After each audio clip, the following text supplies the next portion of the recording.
Welcome to 1 Million Cups Chico. My name is Tim Sharkey. I'm one of the organizers here. We are 1 Million Cups put on through the Kauffman Foundation. So it's a weekly event every week across the United States. Everyone is getting together like us, working on their slide decks to make sure that they come up properly. The audio visual works. People are here. We have a sign-in sheet. The arrows are pointing the right way on the signs. Everyone has their food before they start, and making sure everyone has a cup of coffee, which I do not. I feel a little out of place right here this morning. So I'll work on that. So every week, this is an open platform for your business ideas, and you can share them with the community and your friends and peers. The reason why we have an open door is because we need to encourage entrepreneurs across the United States.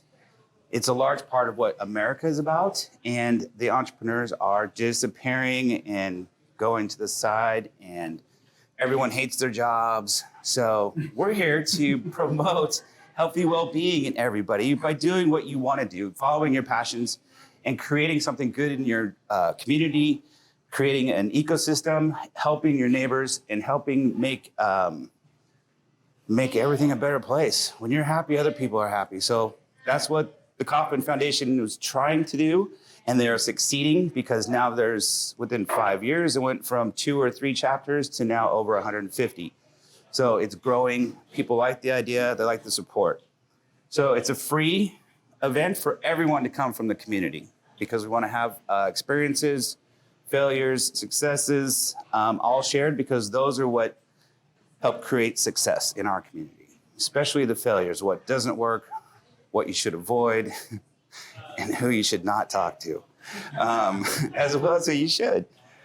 So this week, we want to say thank you to all our organizers, our volunteers, our hosts, our sponsors, especially Kent with his audio visual, Danny with her marketing and our online social media, as well as this awesome facility, Garden Villa Cafe, having it every week, as well as providing the coffee, which is amazing. And what's that now? Oh, those are just the sponsors. And then the organizers, myself, Danny, the chamber with Heather. Who else is here That's it for us today. Oh, but there's plenty more in the background, but if they're not here, they're not getting mentioned. So this week, we want to introduce Zach Clark. He's a local business person, turning entrepreneur. And this is his idea called Open Ears. And Zach, you have 6 minutes to tell us about it. And then we'll have 20 minutes of question and answer. And we'll go from there. So here is your microphone. I'll give you a 1 minute warning too. Okay. Thank you very much for the introduction, Tim. All right, so as Tim mentioned, my name's Zach Clark, and this is my company, or one of the companies that I'm working on, one of the projects here, Open Ears Reporting Services. I've got our website down there, openears.io. A little bit of background about myself to begin. Even going back a little bit further than the slide shows, I'm a local Butte County born, been in Chico for 15, 16 years. Grew up in Orville, been in Chico longer than I was in Orville, so maybe I'm a Chicoan now, not sure, but half Orvillian, half Chicoan. I'm a CPA. I'm also a certified fraud examiner, which is kind of an extra certification that people in the financial industry, it's kind of the CPA world get, where we look at more forensic accounting type stuff. A little bit of background about myself. Again, CPA, public accountant. I've worked with Chico ISM. I don't know if you guys are familiar with Chico ISM. Been around for 50 plus years now. Matson and ISM when I first got hired on there. Then they were Chico ISM. Spent about 6 years doing that. And then I left to become the controller at the company Lulu's Fashion Lounge, which you guys are probably familiar with too. Two relatively well-known, local companies. And really interesting time to be with Lulu's as they were going through a big expansion period. After a couple of years there and seeing kind of the success that they had from, that entrepreneurial background, that small business startup to being this just insanely profitable Mammoth e-commerce company really inspired me to pursue my own entrepreneurial ventures. As well as I also am a college accounting instructor out at Butte. So a couple different things that I really like to do in pursuing my passions basically at this point. And then I decided to become a software designer and entrepreneur, in addition to all those other things. Okay, so a little bit of background about Open Ears. As a CFE, a certified fraud examiner, I'm privy to various reports put out by the ACFE, who's the certifying organization that certifies us certified fraud examiners. They put out analysis every 2 years, these comprehensive fraud studies. And their studies, every time it comes out, these are studies of over 2,000 fraud cases, usually every 2 years. They've definitively shown that fraud hotlines are best practice in terms of fraud reduction. But from my own personal experience, at least working with probably 40 plus organizations as a CPA over that time, pretty intimately, where I'm in the business helping the owners and doing consulting and looking at their financials and looking at their internal control structure. Never once did I hear any client tell us that they had a fraud hotline in place. At the same time, when I was leaving to start this business, the Me Too movement, which obviously it's still happening now. I mean, that spirit is still going on today, but that was going on. And it really just kind of fed into this whole idea that there's more than just fraud reduction possibilities with improving communication, basically, in a business environment. Surveys we looked at showed that employees wanted more reporting options, kind of in line with the whole Me Too movement happening, is that people are becoming more aware of, I want my voice to be heard, kind of a thing. And then other research had just come out recently, kind of in line with the Me Too movement happening, where people are starting to say, okay, the sexual harassment in the workplace is happening. What do? We do training. The researchers come out and say, yeah, great. Training is a way to reduce your your liability, business liability. But it actually doesn't stop harassment from happening. And sometimes it actually increases the harassment in certain studies that they did. So with all these factors kind of in play, Open Ears was born, basically. And what is Open Ears Reporting Services? So what the system is, it's a software product, essentially. And we are a third-party online reporting services provider. We allow an organization's employees or other third parties to report various concerns anonymously to their organization's leadership. And how it works, again, SaaS deployed business model, so it's an online service, turnkey, very easy to sign up for and get set up on. Employees, or like I said, other third parties can submit tips through our website. We take those tips and they are automatically transmitted to an admin team at a given organization. The benefits of having the SaaS model and the online system is that it allows for the admin team there at the company to continue a conversation. You can have follow-up conversations and things like that. Some additional features that the traditional telephone-based systems didn't have, right? Yeah, in the old days, call a number, leave a thing, you're done, essentially. And so with the internet and with all the modern technology, you can really build a more dynamic system, and that's what we've done. Case management is all handled in our back-end system. So there's a whole record-keeping system. Again, the ability to continue the conversation and the ability to have those records available in the future. Okay, cool. Let's go fast. No, 6 minutes goes fast. Okay, why use a third-party system? Like we said, fraud reduction. Here's the ACFE showing that in 20 plus years of research, tips are by far the most common way that fraud is detected, and fraud losses were 50% smaller when you had a hotline versus without. And then recent research has shown that this is groundbreaking research, 2018, 3 million tip reports analyzed from over 5,000 companies, and definitively has proven that when you have more whistleblowing, there's significant reductions in lawsuits, settlement costs, and OSHA reports. There's other business benefits like we've talked about as well, reduction in harassment, just improving the overall business persona, keeping scandals away. Very low from our market research. We show only 6% of U.S. businesses who have 20 plus employees are using such a system. And so that leaves the potential opening, at least at our annual $1,200 fee, for a potential $700 million market just in the business space. And then, yeah. Sure. You have a couple. Okay, yeah, this is the last slide right here. So, okay, so where we are in terms of our development is software is developed. We're marketing. It's been about 3 months since we've launched in terms of really having our MVP available and putting it out in the market. Failures, like Tim mentioned, are important, and we kind of getting into this space is meeting some of those challenges and trying to come up with some solutions. This is kind of where we're at as a business. So some of the challenges that face a system like this, The biggest one is that it's not a regulatory requirement. That's why the sexual harassment industry is this multi-billion-dollar industry, which with little proven benefits, like we've shown, the research has shown it doesn't actually reduce harassment, but it's a regulatory requirement. So that would be great if they'd make the, we're looking for that in the future. That's the real game changer, right? Apathy and fear from business leaders about, I don't really want to know this stuff. I'm scared. I don't know how to deal with reports. I just want to kind of put my head in the sand and not think about fraud until it happens, or harassment, other things like that. And then some competition with established providers. This is a relatively low on the challenge list. It's not tiny, right? But it is. There are other established providers. There's no ADP doing this. There's no huge providers, no name brand provider when it comes to these types of services. So in terms of some of the solutions that we're looking at, long term from the regulatory side, honestly, is the potential for lobbying in the future, because there is so much support for this being a powerful tool that is far and away recommended in a variety of different situations. This is what we would like to see. Strategic partnership, for example, with insurance companies, HR service providers, to kind of bundle our services as part of the package that they offer. And finally, multiple solutions for competition. Some of the unique strategies would be through those strategic partnerships, providing unlimited support, for example, from myself when fraud cases come up as a certified fraud examiner to help organizations deal with those, and some unique software elements.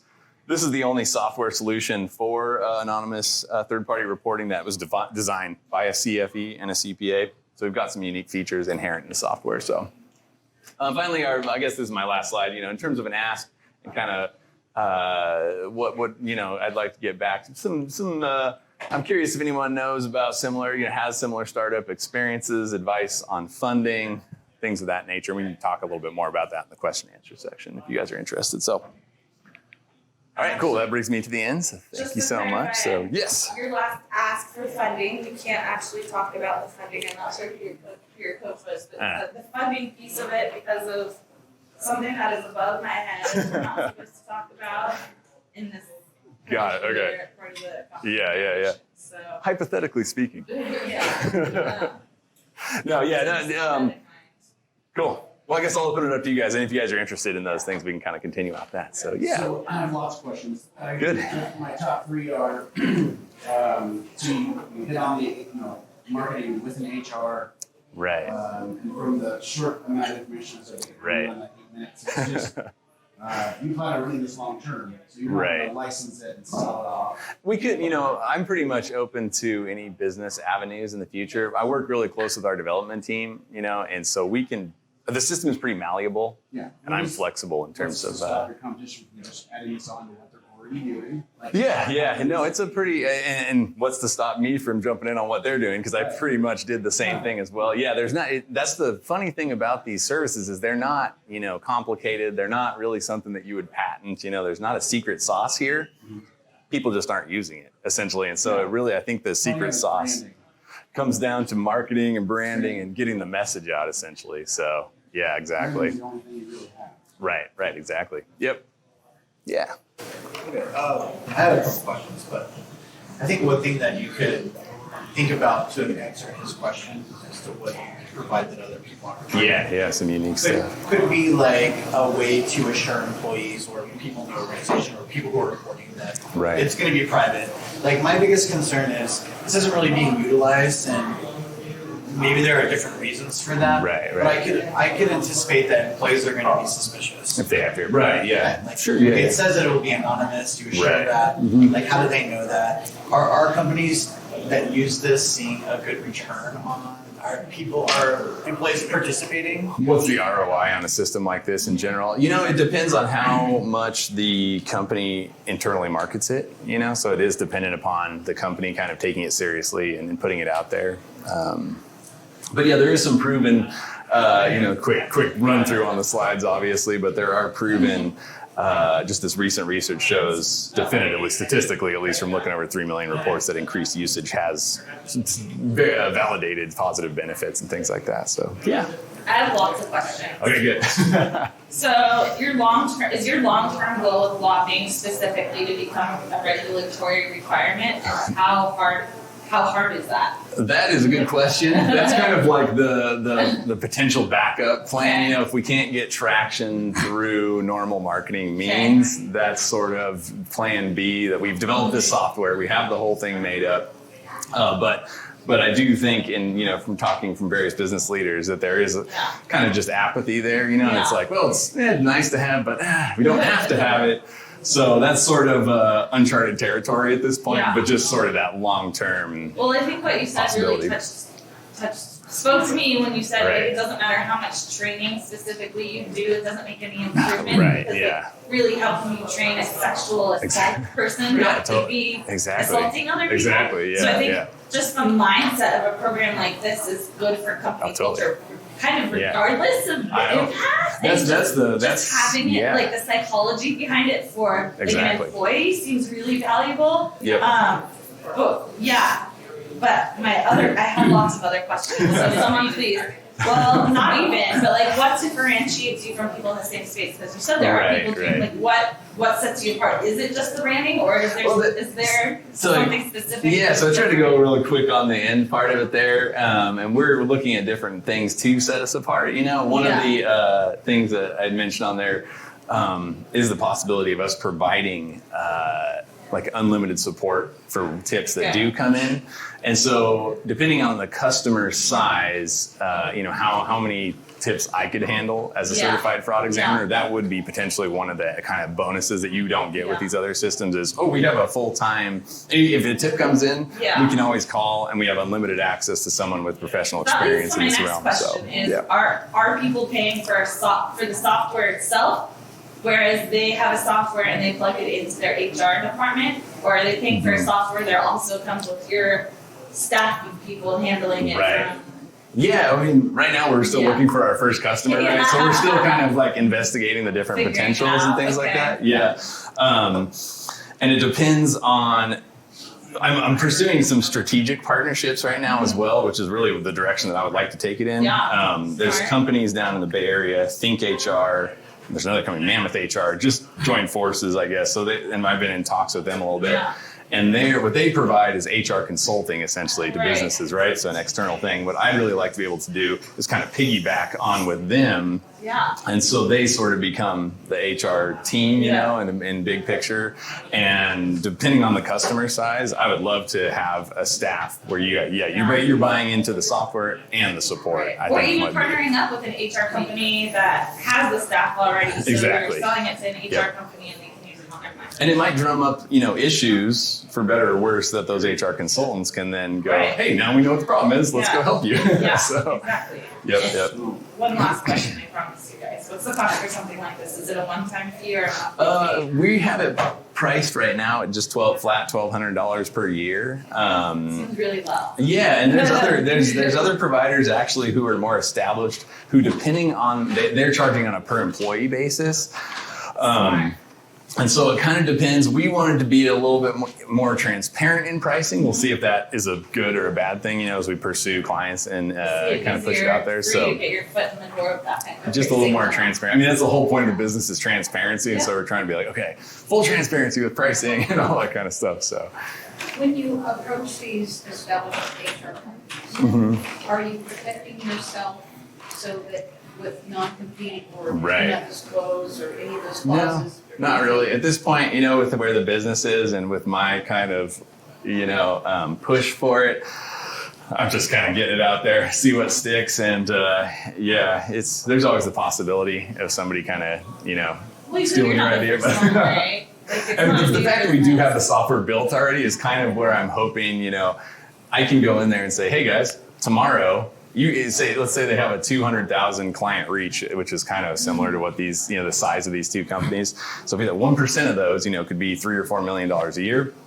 It's just a matter of us getting the message out there, essentially. So, I'm kind of winging it. I've heard non-disclosure agreements are kind of tenuous at best anyway. When I started, software development in general, I had those fears. Well, I don't want to tell the developers because this and that. And then as I've gone through, I'm like, starting a business is so difficult to do any of this stuff that I just, please take it. If someone steals my idea, then, it was actually a decent idea, So how can I implement it a little bit better? So, Yeah. Have you talked to my local lobby up here? I have, yeah. I've had a few conversations with Scott at Alemity, and he's we're somewhere in the process of kind of having a discussion with their higher ups. They actually worked with this company, Mammoth HR, as sort of an add-on HR consulting company. And then I was talking with Think HR, then Mammoth HR and Think HR did a merger last week. And so I would really love the Think HR piece of it. And they work with insurance providers as well, which this, I think, has a lot of value for insurance because the sooner an issue is handled, the lower claims costs are. I mean, there's studies that prove that too. So I really just want to kind of sneak in there, hey, here's this cool little thing, and let's get it out there. So I'm kind of wondering if you can tie this into just routine tracking and metrics that a company should probably be doing. Oh, yeah, for sure. Like monthly reports on like issues. Salesforce or, every company and most companies probably learn this. You got to look at the number of calls you're making, where your drivers are going. Where you're losing money. It's just basic fundamental tracking and metrics. Yeah. And this seems to me, if we're really taking an honest look at the company, exactly. This could be a part of it. I think so. I mean, like I spent my whole career as a CPA and as a controller, and that's what we did. We'd producing financial reports, whether that's monthly or annually. And, as a CPA, just having that real honest look at your finances is so important. And that's part of kind of the attitude I took into this was like, you might want to bury your head in the sand and not think about fraud and stuff, but it's important. Let's turn it up. Let's see what the issues are. So you can track this, and let's say down the road you had an issue, and you can show we were proactive trying to solve. It's going to save money or save risk. And one area that I've kind of started thinking about and trying to push too is so our system is designed not to be able to delete anything, to maintain that integrity of the system. So if a tip comes in about the person who's kind of one of the prime users, they can't just go and delete it, And so my focus, what I'm hoping here is the focus on transparency and integrity of the system would allow a company to be able to actually in some fashion or form communicate that outwards in terms of business value as well and say, hey, we handle issues when they come in. If say a company wanted to come invest in your company or buy your company, you could potentially be able to say, here's all the issues that we've had or lack thereof, from using the system and things like that it could have some potential value in an external communications type of scenario. So, yeah, I agree. Yeah. I was curious, for example, so you said it's $1,200 a year. Yeah. Software, right? Correct, So if Alemity were to use it, would they let their businesses use it, or how does it monetarily work? Like I said, I'm flexible on how. 5 businesses, that's actually $5,000. That's what we thought. Yeah, that's we've talked a little bit about this with different companies. We were still trying to push for those meetings with the right people to talk to in that realm, But and maybe even more so, think about this company like a Think HR who has the reach to say 200,000 to client companies who's using their services. $1 a client, you guys can use it. I'm very flexible in terms of return. I don't think you should be. I don't either should be that flexible. I think that's right. I mean, just thinking about some of the costs of some softwares that say universities and stuff pay for. We're talking $50,000, $100,000 a year. So I think there's a lot of value in what you're doing at $1,200 a year. That's a steal. I would think of going more of a photo or a licensing fee where you have commercial licensing and it's used per client. And you can maybe add a better deal if someone goes, I'm going to use this with 10 clients, sure, kind of a deal. But I don't think you should. I think at the price point that you're going for, it's low enough. It's so low. I mean, honestly, I think you could sell the software for $10,000. $10,000 service in their organization. You know what I mean? Oh, for sure. Well, they would roll the cost over to their clients, but $1,500 over the course of a year for one client is not very much. Yeah, $1,200 even. So $100 a month. So definitely. I mean, I'm definitely open to getting more money. So, and this is kind of our initial outlay. I mean, at some point, if we get to where we're like, okay, maybe our price is too low and that's why we're not getting a response back. Then it's like, right, let's jack it up and see. And what I'm hoping is to have those conversations with some of the big companies who could sort of help get this out there, and for them to think like you and say, hey, no, we can together, we can make a lot of money on this. We just need to market it correctly, and maybe the price is $5. Because I agree, software is outrageously expensive. I mean, that's where the value is, right? So it's like you were saying, not lots of people, but this isn't the first to market in this space, right? What's going to set you apart is how the software functions and how you connect with those young listeners. And how you get it out there. Yeah. I agree. So a lot of larger companies like ADP, so if you want to talk to Kevin, I'd love to give me a call. It's an official. Oh, cool. Okay. So what we have gone to, and a lot of companies have gone to, like Clock Shark or ADP now has an online. Every employee has it on their phone where they log in, and that's where they come to work and leave work on their phone. Totally. Because I have a lot of graphic designers and stuff that are remote. They don't have to come into the office. Exactly. So then they love that, and their pay reflects that, and they earn that. So the ability to do that, and also, a lot of people have all these integrated systems that are already in place that the companies are working for. Big company like ADP already has lobbyists. And big companies like that using it as an add-on service to what they're already doing, or maybe a button on their app. That's it. Yeah, I've had a conversation with the head of their app marketplace, as they call it. And I know Clock Shark was a big success of that. I saw at some point that they were rated one of the number one, integrated apps.